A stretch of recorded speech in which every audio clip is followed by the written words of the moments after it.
just for a minute. Close your eyes for a second. Hi Posh Fam, it is a very sunny day in Australia and I'm going to be talking all things the Real Housewives of Potomac. Let me find a comfortable spot to just settle in and then we'll get into the swing of things. But first things first, thank you so much for joining us on this particular channel. Again, please hit the notification button, subscribe, share this channel with your family.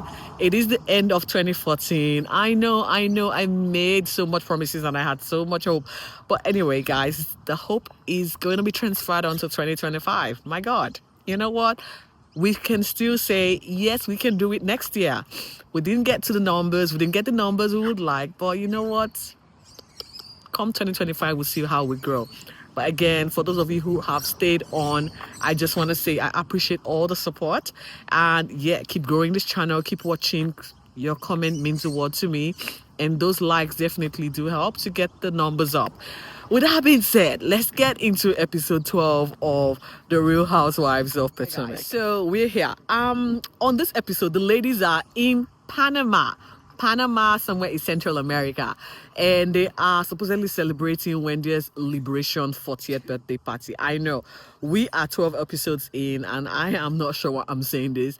Wendy has got a whole year-long 40th birthday celebration to live up to, and we're going to be watching a few of the clips that happened at or over in Panama, where the ladies are hanging out. I'm sure it's going to cover the next few episodes to come. But first things first, we do talk about what happened at the Love Lagoon event over at Karen's house, where Jacqueline showed up unannounced. Now, you all know that Jacqueline and Karen have got something brewing over comments that were made by Jacqueline insinuating or alluding to Karen being a drunkhead.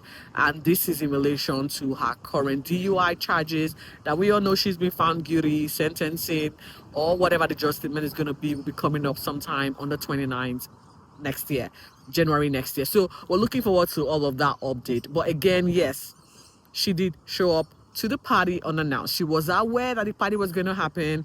Karen did tell her specifically to her face that you are not invited. Mia was aware, so it does appear production in partnership with Mia, and they all decided to, you know, rebel and show up to cause some type of chaos. Now, of course, drama is what we're here for. She did show up with 8 balloons. Now, these 8 balloons, according to her, represented Karen's 8 citations for her pending legal case. You know what, Jacqueline, yeah, you brought the drama. That's all I'm gonna say. Even though the event was met with such fanfare, there was all the fun that we needed to catch for my commentary. But I guess a few additions from Jacqueline shenanigans is what, you know, mentioning. It didn't end up well, as you all would know. Jacqueline and Mia had a good laugh. The other guests were a little bit shady. They didn't want to come across as supportive of Jacqueline's behavior, but they had a good laugh. In the end, she was kicked off the property, pretty much. And of course, again, Mia had to have the last word in saying that the property is not even current. But guess what? As far as the law states, if you are renting a space, your name is on the lease, you own the property. It might not be, you know, a right of, should I say, transfer of deeds, you know, but you own that property space. You're maintaining the property for the, you know, for the owner. And yes, you are by all rights in your right to protect your space. And so if that is trespassing, it is legally called trespassing. And so we'll get to talk about this particular trespassing as a case, because Karen is going way further with this particular incident. Now, it did end on a light note because they all ended up having some light bite to eat and they dispersed. And next time we saw them, they were on their way to Panama. Now, there was a bit of frosty reception at the airport. Of course, Karen and Jacqueline I mean, she dug her grave with the showing up unannounced or showing up uninvited, and then having the extra balloons for effect. All of that did not help her case. But I guess they were truly on their way to celebrate the liberation themed Panama vacation, and they got to Panama. It was a 4-hour drive, and guess what, guys? Ashley is letting us know that Josh is now something special. Pretty much, they have crossed, I don't know what to say, first stage. So it's no longer getting to know you. Cherry has been popped, and she said she really liked him. I don't know personally, do I think this is all rushed? Absolutely. But then again, who's to judge? Ashley knows what she wants and she's going, head first. So let's see how this particular relationship develops as we progress in this particular season.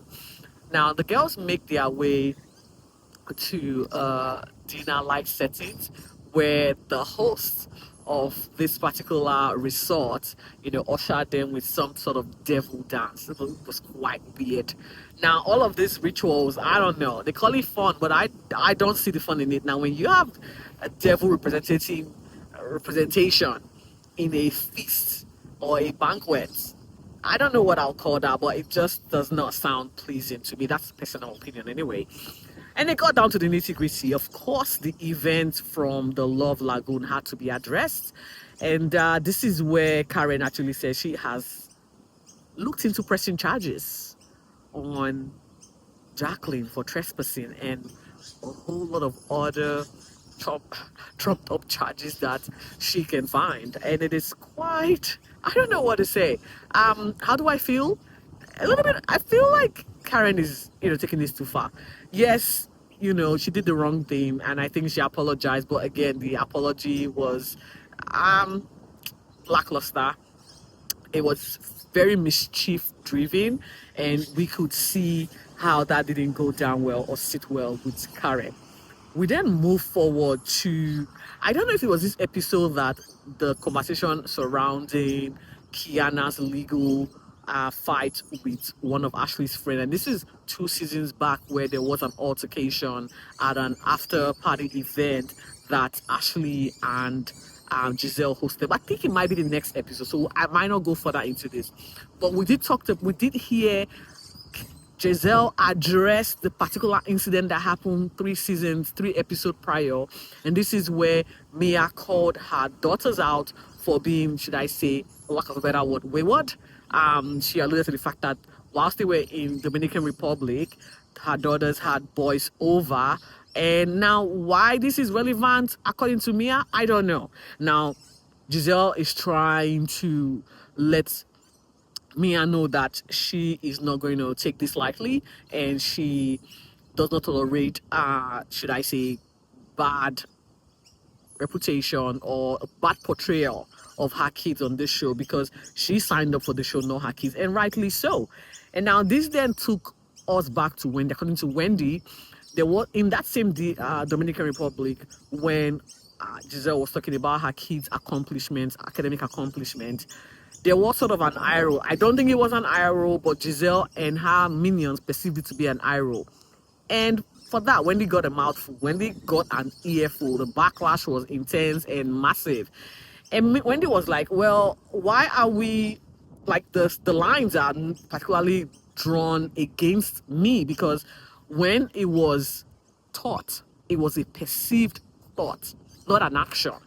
You crucified me. And here you are, Mia, with an action, and there is no repercussion, there is no proprietary damage, or there is no remorse, there's nothing coming from. Rather, she is doubling down and insisting that what she said is right. But I guess Mia is again delusional. She is going through some type of emotional trauma with her divorce. She has got multiple relationships to juggle. So when you have all of this going on, there's a certain level of complacency and lack of a better word for self-reflection and, should I say, right judgment that should be handled or fairly distributed. I don't know what to say. Mia is a loose cannon in this particular instance, and she is, you know, ready to take on a vicious or I don't know what to say. She is not backing down. She insists what she said is correct, and they did not resolve any of this. They did not resolve any of this, and at the end, the girls sort of left a bad taste in their mouth. Now the next morning, we saw Wendy bearing gifts. Wendy bearing gifts, and this is where actually this particular episode ended. She bought a gift to the girls, and they had something planned for the day to go out into the city. But then we did not see Mia in tow. Mia was absent, and later found out as the episode ended that Gordon took her kids from the babysitter that she left them with, and did not inform her. And I'm not sure, because before she did leave, we did hear her saying she left her kids, she was handing her kids over to babysitter. Now, I don't know why. You live in the same building as Gordon, so he's the father of the kids, right? So I would say, in fairness, when you're traveling, the next of kin, which is their dad, should have custody of the kids, but she did not.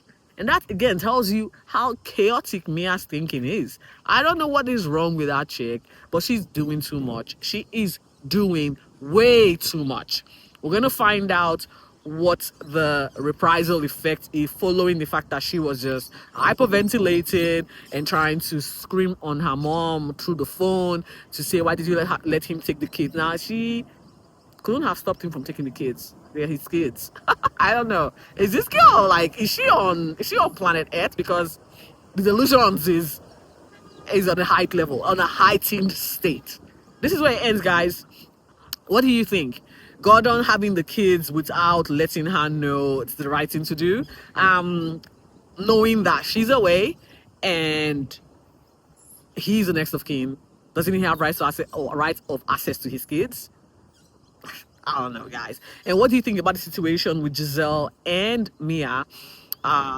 With relations to Giselle's daughter and the comments that were made that were not in favor of these kids who did not ask to be on the show. What do you think? And is the particular fairness with Wendy's situation from last season, can we compare these two and decide for ourselves what is fair and what is not? Now, let's be mindful that during that last season, Giselle and Wendy did not see eye to eye. They were not friends. They were at loggerheads. So, guys, this is where it ends. There wasn't much talking point for this particular episode. I'm literally scraping the barrels to try and get something to say to you or share with you guys. But yeah, come on season 13. I can't wait to see what happens as the girls continue on their stay in Panama, and what then becomes of Karen and Jacqueline's pending legal cases with regards to trespassing. Thank you for watching. If you've watched this far, I have blabbled a little bit more than I should. Stay safe and be focused. Bye.